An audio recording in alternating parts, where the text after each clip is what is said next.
చిన్నశంకరంపేట మండలంలో టీ మాందాపూర్కి వెళ్లే బ్రిడ్జ్ ఒకటి ఈ ఉదయమే కుంగిపోవడం జరిగింది.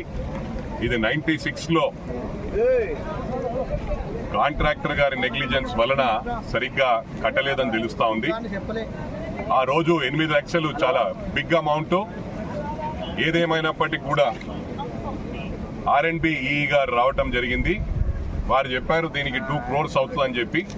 తప్పకుండా వచ్చే వర్షాకాలంలోగా ఈ కొత్త బ్రిడ్జ్ ను నిర్మించడం పూర్తి చేసే ప్రయత్నం చేస్తాం. అయిపోతుంది కదా చేస్తాం. ఇది టెంపరీగా ఈ వర్షాకాలం వరకు, మళ్ళీ నెక్స్ట్ వర్షాకాలం బ్రిడ్జ్ అయ్యేలోగా కూడా టెంపరీగా చేయబోతారు. నీళ్లు ఎప్పుడైతే తగ్గుతాయో వెంటనే టెంపరీగా ఈ 1 week 10 days లో కలెక్టర్ గారితో మాట్లాడడం జరిగింది.